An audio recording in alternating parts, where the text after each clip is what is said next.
What's going on, everyone? I have a very special flamethrower video for you guys today. I have two service kits in front of me. On the right, I have a M2-2 service kit. It's from 1944, and then on the left, I have a 90s M27 service kit. I can get in that a little bit later, and as you can see, I have my Marine Corps M2-2 from World War II sitting on top, looking very proud. So I'm going to be going into both service kits. I have multiple other M27 service kits that I can show you the contents, and then this one is very special on the right-hand side, and I'll get into that. Starting off with the very rare M2-2 service kit. This was found somewhere in God knows where, Europe. It has several markings on it, as you can see here. Chemical Warfare Service, Flamethrower stock number service kit for M2-2, and it has the stock number. On top, you can see it has a hole.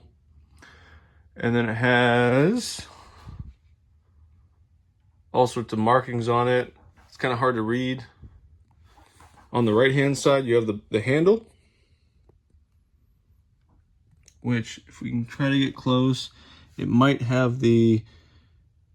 Yep, so this is where it was shipped from. On the left-hand side, you have more markings. Now that I've turned the service kit around, this is probably the coolest part on the outside. Now, I get that the service kit is very beat. It has holes, it has cracks and everything else, but just bear with me. You'll see what I'm talking about. October of 1944 has the original Chemical Warfare Service stamp and paper. So you're probably wondering, why do we care about a flamethrower crate that's all beat up? Well, this crate is very special. Now, if you're wondering what a service kit for a flamethrower would be, the original flamethrower came in a crate that had all sorts of parts in it, very small parts, things you would need that you could fix on the spot on the flamethrower. And then the service kit came with additional parts that a maintainer or even an operator could fix. Now, I'll get into the flamethrower crate video later on in another video, but this is very special. As you can see, there's no latch holding this together. It broke off many years ago. You can see the remnants of it. It's not in great shape, but the inside is what's very special. It has all but one spot where everything in this flamethrower crate is unissued and unopened. As you can see, there's all sorts of contents in here. And it actually has a tray. And I'm going to pull up the tray where you have the extra contents inside. Okay, so pulling up the tray, you got two handles on either side. And you're going to pull up. It's very heavy. And you got the contents within. Inside, you can clearly see a pressure bottle, a box, and then a package down below, which is actually a World War II hose. Like I said, nothing has been opened besides this one thing that I know what it is. It's a small parts bag. I can get into it with the breakdown of the parts that we actually have the parts breakdown on paper, but this is what you would get if you had opened it up. All wrapped in cardboard in Cosmoline still. Besides the tray, I'm pretty sure, and from what the owner has said, that this has not been pulled out at all. So I can't say that for sure, but it looks pretty good. So I'm going to start pulling things out. I'm not going to open anything, but this is a World War II pressure bottle. As you can see, the 6 TAC 44 mark, that means that's when it was made, June of 44.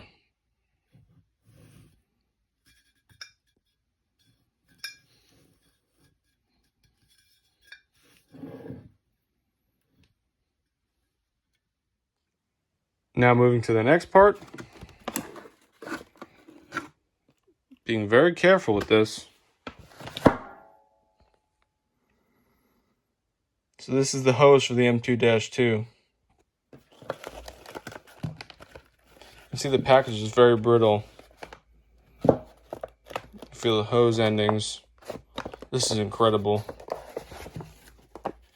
No markings on the back. So next we have this big box That seems pretty heavy. Let's look at the markings now.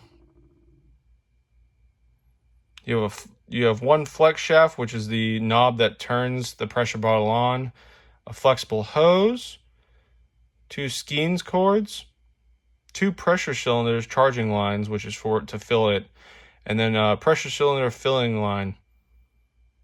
Very cool.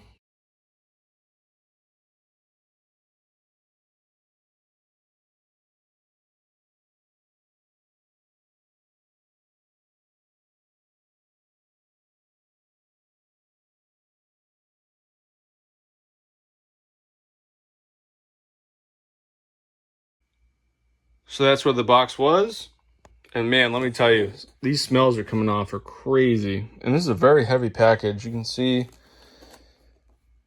over years of wear and tear, of just sitting and waiting. This is crazy. Oh, and you got a little inspector mark right here.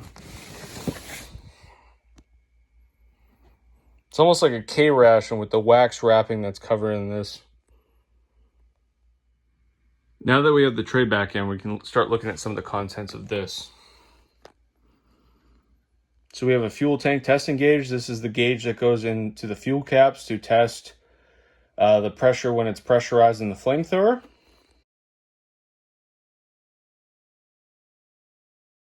We have 2 pressure cylinder testing gauges. These are the ones that I believe are supposed to test the pressure that's in the nitrogen bottle. You can screw it right in where you would fill the nitrogen bottle. You have 2 coupling plugs. I believe these are the plugs that go into the pressure bottle itself where you would fill it. And then you have 2 spring cases.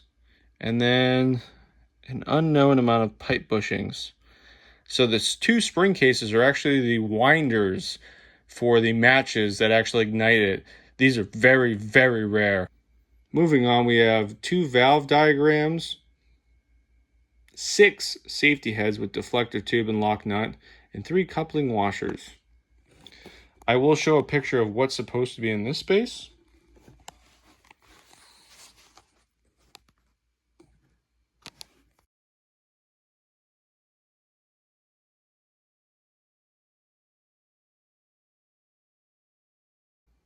Last but not least, we have the toolkit that came with the service kit and the same toolkit that came with the actual flamethrower itself to adjust things on the flamethrower and take things apart. It appears to be open, but we'll see. Okay, so very carefully did I extract the toolkit. It appears to be open. I'm not sure if I want to mess with it just because it's a historical piece. As you can see, you have the information on what the package was stamped. It looks pretty messed up.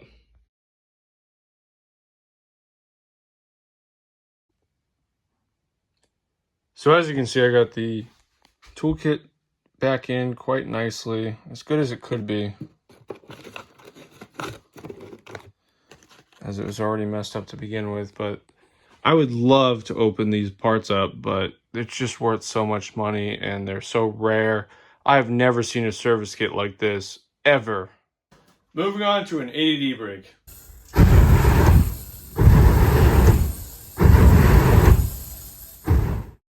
As you can see, I have 2 service kits, the M27 service kit. So as you can see on my right, it says Flamethrower Riot Control Agent DIS, which is distributor. You can see the NSN, the national stock number, is the same on this one, which is the later one. Obviously, you can see this one is unopened. So I have the manual right here. And essentially what this was a service kit for when you adapted a flamethrower for riot control purposes. So you still have filling agents in here and everything else, but here's the manual. Original manual. And what these are important for is that you can still use a lot of these items for using your flamethrower that actually shoots flame today. Now, very cool. Here's your riot control setup. But why this is important. So this one is probably the most full kit I have. I'm sure there's little things missing from here, and obviously this is unopened, unissued. So sidebar, if I get 10,000 views on this video, I will open this up for you guys. But essentially, you open this bad boy up, and you're gonna say, wow, this is like the same service kit as before. You got a lot of stuff that is important. Gauges, adapters, and everything else, hoses. If you're looking at this and you're saying, why would I need this? Why would anyone need this if I own a flamethrower? Basically, this is all parts that you could have in case something goes down or anything else, for filling or for little things. And it's very helpful to have. Essentially, it's not a full service kit like I just showed you in the video, the last part of the video, but this is supplementary parts that you could have that would work very well for you when operating flamethrowers. All right, everyone, I just want to wrap up this video. I want to say thank you for everyone who watched all the way through, and just let you guys know that we have a lot more flamethrower videos coming up about specific flamethrowers, stuff you guys saw in Forgotten Weapons, and going into the history and all that other stuff. And we got firings come up of rare flamethrowers and everything else, so stay tuned.